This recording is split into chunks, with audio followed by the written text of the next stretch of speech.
Hai, saya Foni, penulis buku pedoman lengkap profesional SDM Indonesia dan buku pedoman lengkap Soft Skill, kunci sukses dalam karir, bisnis, dan kehidupan pribadi. Kali ini saya akan membahas tentang aktivitas knowledge management. Knowledge management merupakan suatu proses yang berkesinambungan untuk mengelola pengetahuan yang terdiri dari 5 aktivitas utama, yaitu analisis kebutuhan pengetahuan, pengembangan pengetahuan, penyimpanan dan akses pengetahuan, penyebaran pengetahuan, dan implementasi pengetahuan. Mari kita bahas satu persatu. Aktivitas pertama, analisis kebutuhan pengetahuan. Sasaran dari analisis kebutuhan pengetahuan adalah teridentifikasinya kesenjangan pengetahuan yang dimiliki oleh organisasi. Caranya dengan menentukan pengetahuan yang dibutuhkan oleh organisasi, mengidentifikasi pengetahuan yang dimiliki oleh organisasi, kemudian membuat daftar kesenjangan pengetahuan, dan mengidentifikasi potensi sumber pengetahuan untuk memenuhi kesenjangan pengetahuan. Aktivitas kedua, pengembangan pengetahuan.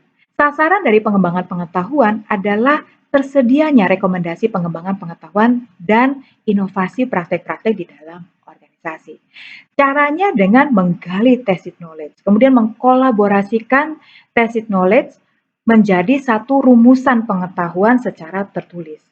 Kemudian mengkombinasikan rumusan pengetahuan tersebut dengan kebijakan, sistem, dan prosedur yang berlaku sehingga menghasilkan rekomendasi pengembangan pengetahuan serta inovasi praktek-praktek di dalam organisasi.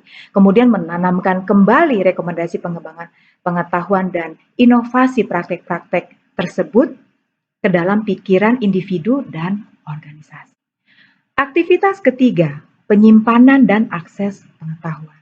Sasaran dari penyimpanan dan akses pengetahuan adalah tersedianya penyimpanan dan akses pengetahuan secara sistematis dan dapat dikendalikan, sehingga dapat diakses oleh pihak-pihak yang berkepentingan dan membutuhkan, sekaligus tetap menjaga kerahasiaannya sebagai dokumentasi vital organisasi. Caranya dengan merumuskan sistematika pengaturan penyimpanan dan akses pengetahuan dengan menentukan persyaratan pengguna, klasifikasi pengetahuan, wilayah akses pengetahuan, dan pembatasan akses. Kemudian melakukan pemutahiran pengetahuan sesuai dengan hasil perolehan dan pengembangan terkini. Dengan memanfaatkan teknologi informasi untuk mempermudah akses, mempermudah pencarian pengetahuan, dan mempermudah proses pengendalian pengetahuan. Aktivitas keempat, penyebaran pengetahuan.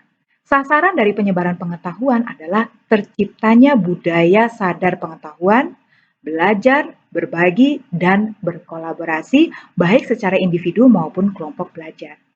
Caranya dengan mempermudah akses pengetahuan, membentuk kelompok-kelompok belajar, dan mendorong proses pembelajaran secara aktif baik secara individu, kelompok belajar, ataupun antar kelompok belajar. Aktivitas kelima, implementasi pengetahuan. Sasaran dari implementasi pengetahuan adalah menghasilkan inovasi pada sistem, prosedur, produk, layanan, pekerjaan, alat, metode, dan lain-lain, dan untuk meningkatkan kinerja individu dan kinerja organisasi yang lebih tinggi. Caranya dengan mendorong karyawan untuk memberikan umpan balik pada setiap implementasi pengetahuan yang diaplikasikan, serta menyelenggarakan action learning, yaitu proses belajar secara aktif melalui aktivitas bekerja dengan menyelesaikan masalah-masalah yang nyata. Demikianlah pembahasan mengenai aktivitas knowledge management. Selengkapnya dapat Anda baca dalam buku pedoman lengkap profesional SDM Indonesia yang dapat Anda peroleh di PPM Bookstore. Pastikan organisasi Anda menyelenggarakan aktivitas knowledge management untuk menghasilkan inovasi dan kinerja organisasi yang lebih tinggi. Terima kasih sudah menyaksikan, semoga bermanfaat dan sampai jumpa.